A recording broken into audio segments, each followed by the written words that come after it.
Ada konsep soal kesadaran dalam buku Prometheus Rising, The Earth's Law of Consciousness, di chapter pertama. The consciousness divided into two parts. First is the thinker, and number two is the prover.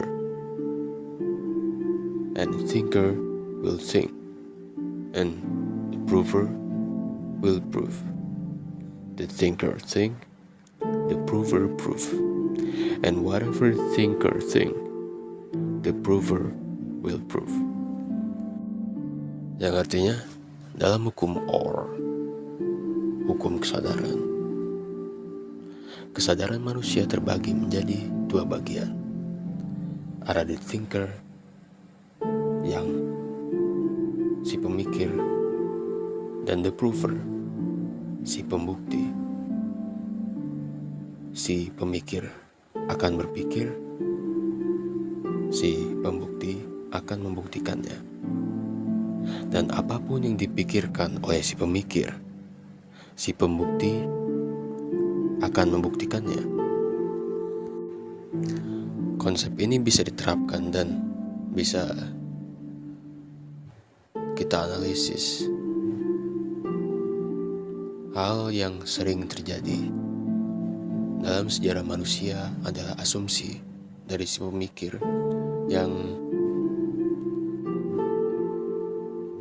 si pembukti dengan cerdiknya mengumpulkan bukti untuk membuktikan bahwa apa yang dipikirkan si pemikir adalah kebenaran. Sejak dulu, dari keyakinan tentang matahari yang mengorbit ke bumi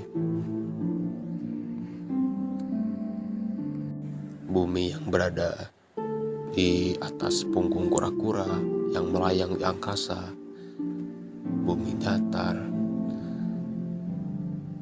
bahkan tentang realitas dari Plato tentang gua, realitas yang lebih real.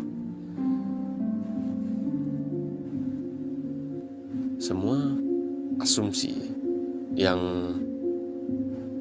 dibuktikan oleh si pembukti untuk membuktikan bahwa pemikiran individu tersebut adalah hal benar.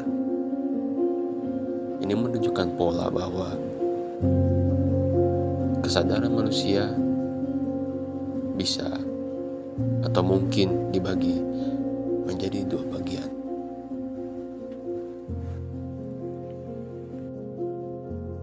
Ini bahkan bisa diterapkan pada filosof juga, lalu bahkan komunitas saintifik, terus agama, kepercayaan politik.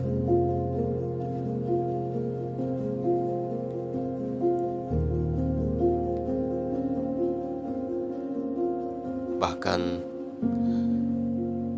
konsep psikologis yang kita bahas sebelumnya tentang learned helplessness, yang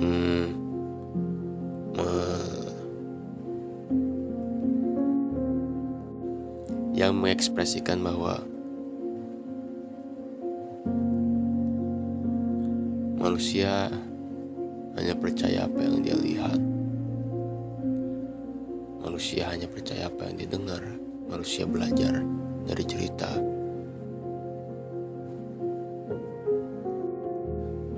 Dan jika si pemikir itu tidak dilatih oleh individu itu secara sadar untuk melatihnya menjadi lebih kritis, menjadi lebih objektif, yang terjadi adalah pemikir pintar tapi dalam ranah yang salah. Mungkin bukan soal bodoh atau pintar, tapi kepintaran yang ditempatkan pada ranah yang salah, yang membuatnya bisa dikatakan bodoh karena tidak masuk dalam kategori common sense atau kepintaran formal.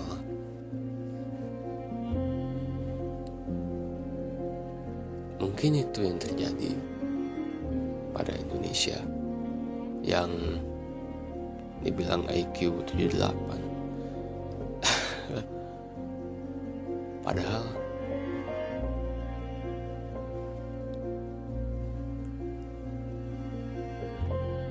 saya pikir bukan IQ yang menjadi tolak ukur kecerdasan, karena konsep IQ sendiri dulunya untuk menyaring seorang pekerja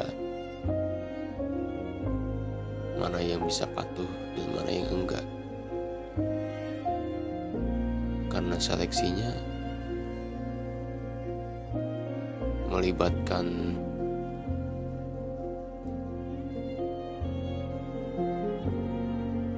eugenic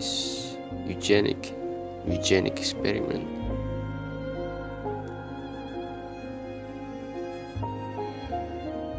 Dalam model sekolah yang dikonsepkan sama siapa tuh, konglomerat, siapa namanya, yang satunya yang bukan Rockefeller,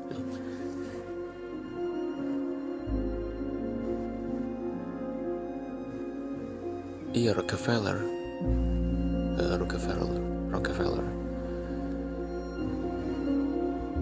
Itu untuk menyaring, sistem itu untuk menyaring pekerja,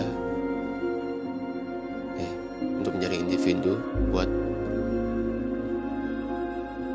demi melakukan pekerjaan demi pabriknya. Jadi sebenarnya ranking yang ada di sekolah itu aslinya adalah tes IQ juga. Jadi kalau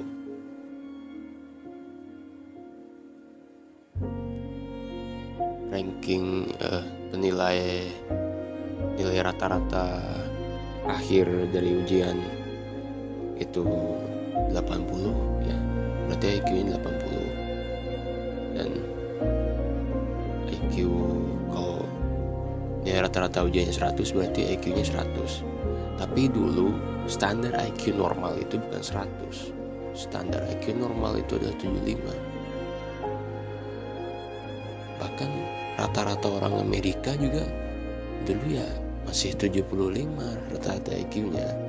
Cuman hal itu karena ada rasa inferioritas atau apa itu, konspirasi eugenik.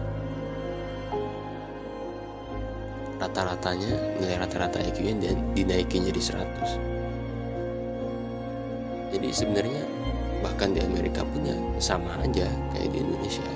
Cuma ini masalah yang seperti dijelasin di buku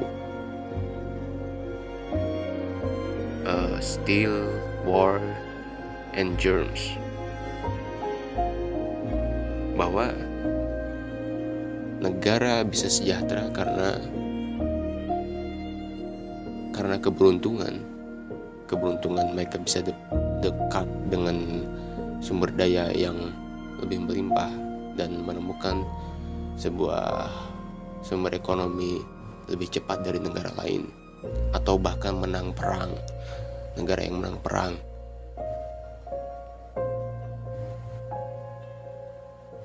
Secara statistik